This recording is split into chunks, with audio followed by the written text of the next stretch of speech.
মৈত্রিক স্মৃতিস্তম্ভ যা আশুগঞ্জের বাহাদুরপুরে অবস্থিত, যা নতুন একটি দর্শনীয় স্থান হিসেবে পরিচিতি লাভ করে। আমরা শুধুমাত্র তার সৌন্দর্যই উপভোগ করে যাচ্ছি, আমরা কয়জনই বা তার পিছনে লুকিয়ে থাকা শহীদদের আত্মত্যাগের ইতিহাস জানি। আমি একজন মুক্তিযোদ্ধার সন্তান। আমি আমার বাবার কাছ থেকে এবং ইতিহাস থেকে যতটুকু জানতে পারি তা এই ভিডিওর মাধ্যমে সংক্ষিপ্ত আকারে তুলে ধরার চেষ্টা করলাম। সালটি ছিল 1971, 9ই ডিসেম্বর। দিনটি ছিল বৃহস্পতিবার। প্রতিদিনের মতো ওই দিনও ভোর হয়ে পাখির কলরবে মানুষের ঘুম ভাঙে। পূর্ব পরিকল্পনা অনুযায়ী 9ই ডিসেম্বর আশুগঞ্জকে পাক বাহিনীর হাত থেকে মুক্ত করার জন্য মিত্র বাহিনী ও মুক্তি বাহিনী আশুগঞ্জে আক্রমণের প্রস্তুতি নেন এবং সকাল 7টা নাগাদ নদীর পার ঘেঁষে তারা আশুগঞ্জের দিকে অগ্রসর হন এবং মিত্র বাহিনী সামনের অবস্থা অবগত হওয়ার জন্য একজন মুক্তিযোদ্ধাকে পাঠান এবং সে ওইখান থেকেই একটি আউটফায়ারের মাধ্যমে রাস্তার নিরাপত্তা সম্বন্ধে অবগত করে। যুদ্ধের নীতি না মেনে পাক বাহিনী তারা নীতি অবমাননা করে, তারা আউটফায়ারের মাধ্যমে তাদের অবস্থা অবগত না করে তারা ব্যাংকারের ভিতর আত্মগোপন করে। যখনই বিদ্যুৎ কেন্দ্রের পাশে মিত্র বাহিনী ও মুক্তি বাহিনী এগিয়ে আসে, তখন পাকিস্তানি বাহিনী ব্যাংকার থেকে বেরিয়ে এসে মিত্র বাহিনীর উপর ঝাঁপিয়ে পড়ে। ভারতীয় মিত্র বাহিনীর হাতে পর্যাপ্ত ভারী অস্ত্র, ট্যাঙ্ক, আর্টিফিশিয়াল না থাকার ফলে ভারতীয় মিত্র বাহিনী ও মুক্তি বাহিনী সেই মুহূর্তে ব্যাপক হতাহতের শিকার হন। তখন তারা বাধ্য হয়ে পাকিস্তানি রেজিমেন্টের কাছে সহায়তা চান। তখন ভারত থেকে দ্রুত যুদ্ধ বিমান আসে, যার ফলে পাক বাহিনী দ্রুত পিছু হাঁটতে বাধ্য হয়। এক পর্যায়ে তারা আশুগঞ্জ বাজারে অবস্থান নেই। আশুগঞ্জের খালপার রোড নামে যে রোডটি পরিচিত, ওই দিন সেই রোডটি রক্তে রঞ্জিত হয়েছিল। ইতিহাস থেকে আমরা জানতে পারি ওই দিন ওই রাস্তাটিতে বেশিরভাগই ভারতীয় মিত্র বাহিনীর লাশের জন্য পা রাখা যাচ্ছিল না। সন্ধ্যা ঘনিয়ে এলে এবং মিত্র বাহিনী ও মুক্তি বাহিনীর তীব্র আক্রমণের মুখে পড়ে তারা রেলওয়ে স্টেশনের দিকে পিছু হাঁটতে বাধ্য হয়। কিছু সংখ্যক পাক বাহিনী ভৈরবের দিকে পালিয়ে যায়।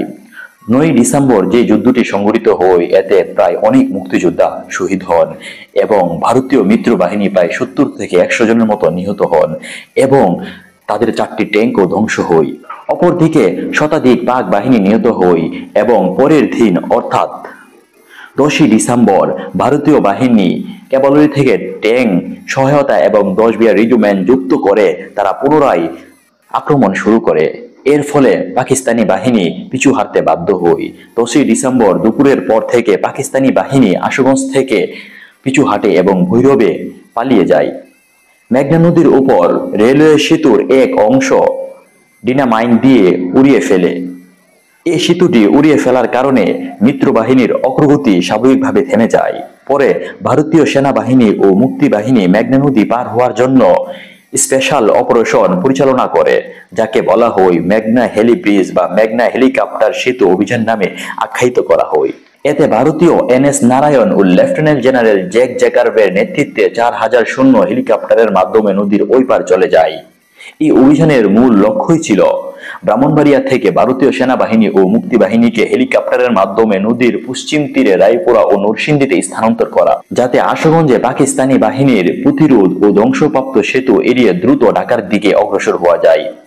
এই অভিযানে ভারতীয় মিত্র বাহিনী তাদের MI-4 হেলিকপ্টার ব্যবহার করে প্রায় 600 সৈন্যকে রাতারাতি মেঘনা নদীর ওই পারে স্থানান্তর করা হয়, যা মুক্তিযুদ্ধের ইতিহাসে একটি গুরুত্বপূর্ণ সফল অভিযান হিসেবে পরিচিত হয়, যার ফলে পাকিস্তানি বাহিনী চরমভাবে হতবাক হয়ে পড়ে। মিত্র বাহিনী মেঘনা নদীর ওই পারে খুব দ্রুত চলে যায় এবং নরসিংদী, রায়পুরা, ঢাকার উপকণ্ঠে পৌঁছে যায়। এর ফলে পাকিস্তানি সেনাদের প্রতিরোধ ভেঙে যায়। এর ফলে কয়েকদিনের ব্যবধানে 16ই ডিসেম্বর 1971 সালে ঢাকা শহরে পাকিস্তানি সেনাবাহিনী প্রায় 93,000 সৈন্য আত্মসমর্পণ করে, যা বিশ্বের ইতিহাসে সবচেয়ে বড় আত্মসমর্পণ হিসেবে বিবেচিত হয়। এর মধ্য দিয়ে বাংলাদেশ স্বাধীনতা অর্জন করে। এই অর্জনের মূল ভিত্তি হলো ব্রাহ্মণবাড়িয়ার আশুগঞ্জের মিত্র বাহিনী ও মুক্তি বাহিনীর যুদ্ধের আত্মত্যাগ, যার স্মৃতিস্বরূপ এই মৈত্রিক স্মৃতিস্তম্ভটি নির্মাণ করা হয়। মৈত্রিক স্মৃতিস্তম্ভটি নির্মাণের মূল ভিত্তি হচ্ছে আগামী প্রজন্মের জন্য, যাতে তারা মিত্র বাহিনী ও মুক্তি বাহিনীর আত্মত্যাগ তাদের হৃদয়ে ধারণ করতে পারে। ভিডিওটি শেয়ার করে অন্যকে ইতিহাসটি জানার সুযোগ করে দিন।